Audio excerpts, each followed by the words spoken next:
We are finally at the stage where we can now create the user control. It's not a very big job to convert this application into a user control. It's just a matter of changing the project type and changing a few tags in the code, adding a little bit more functions and some code. So let's get started on it. What I'm going to do is I'm going to create a new project type which will be of WPF user control, and then we're going to transfer this existing code into that project.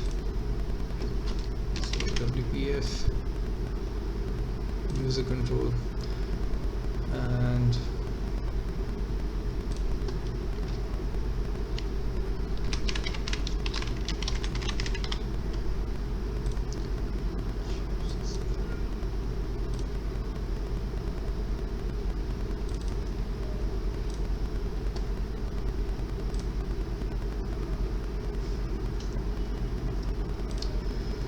so the empty user control project is created, and I'm also going to open the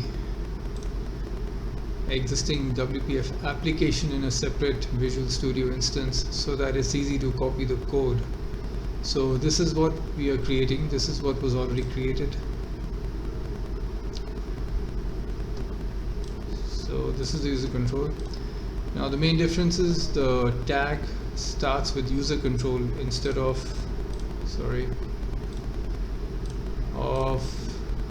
the main application where the main tag is window.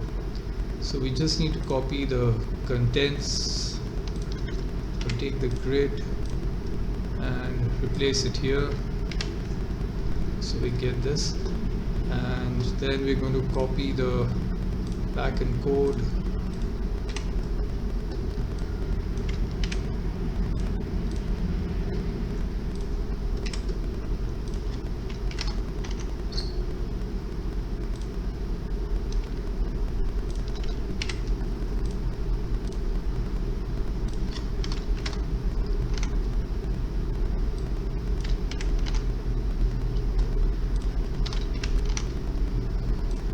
All these functions go into that.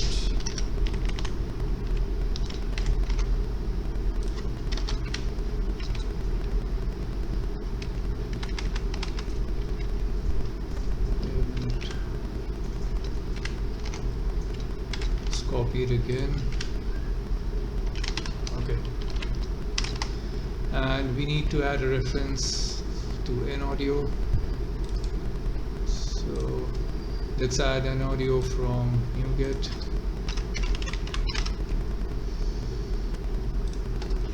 We need 1.10.0.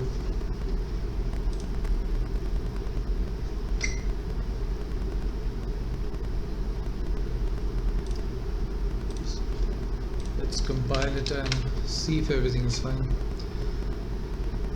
So when you compile a user control project, it creates a DLL and not an exe. How do we know if this user control is working fine? We create a test project which will call this user control. So let's create a new project in the solution. It will be a WF app.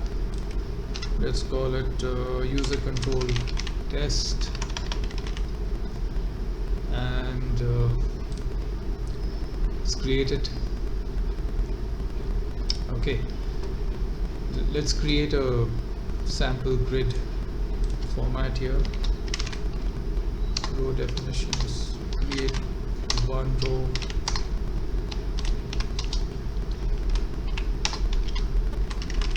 Let's create some column definitions. Let's create two columns. This is where the user control will go, and this can be, we will just add a simple label. Let's define the label first. So label content,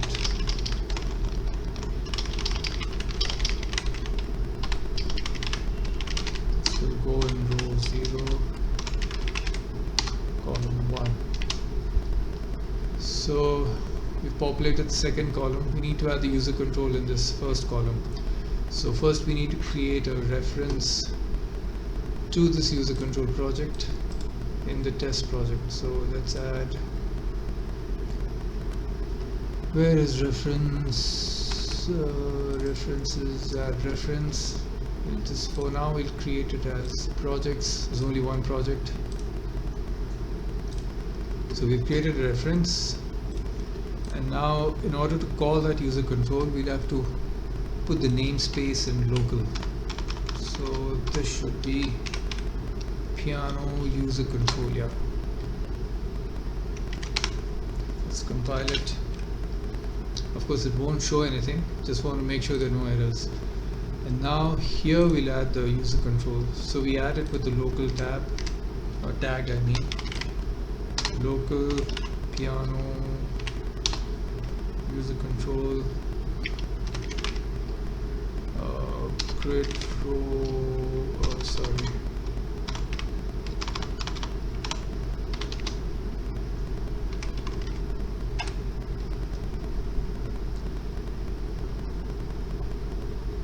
piano user control. Alright,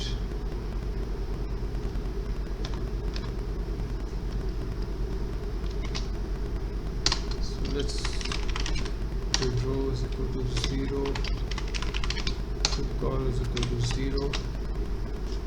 So our user control has come here. It's not looking very good here, but we'll fix that. Now if I compile it, and let me make this test project as a startup project. So when I run it, so we got the user control. Now we need to fix this, the display of the keys, especially the black keys.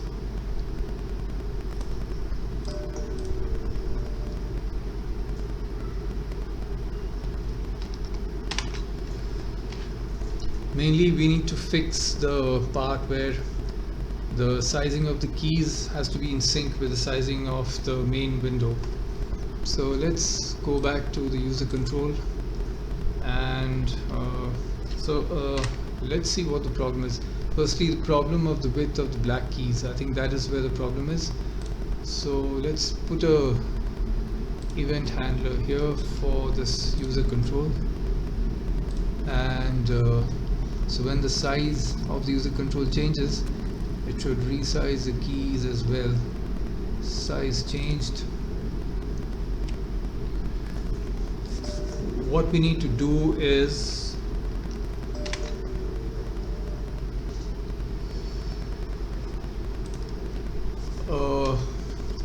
this is going to be that the user control has to get an idea of its parent container width and height and adjust the keys according to that. So first we need access to the parent window.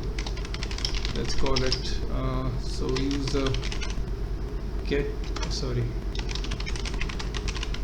window dependency object. Here we get it in the form of sender.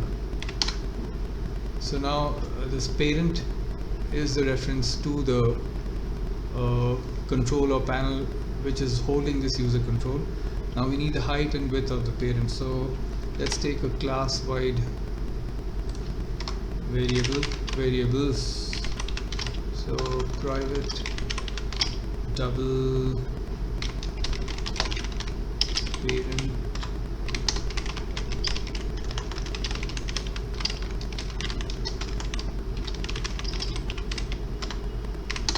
and we assign these. So if parent is not equal to null,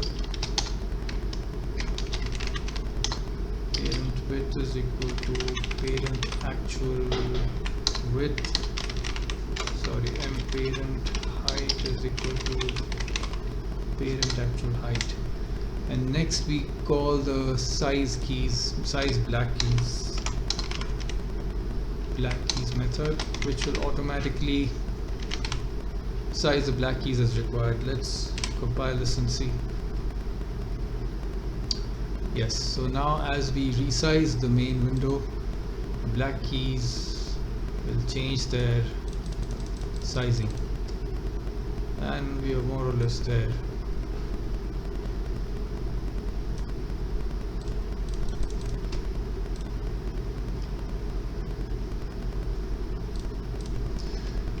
So this is more or less done. We are not going to set any static properties for this user control because you don't really need it.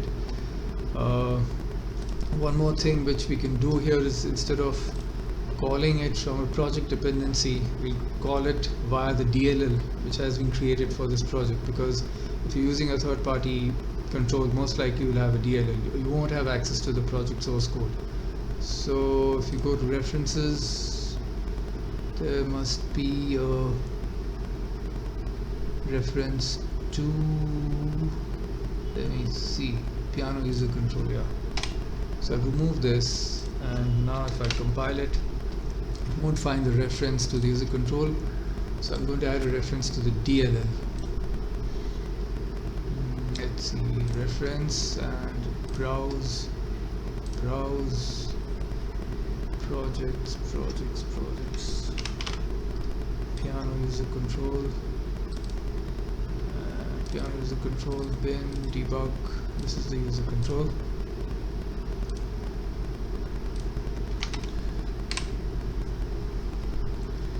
Now it's using the user control from the DLL. So if you're going to deploy this user control, it will also include N audio, because without N audio it cannot do the MIDI part. So this finally ends the series of creating this piano user control. The source code for this, I'll be putting it up on GitHub, so you can take a look and modify it as required.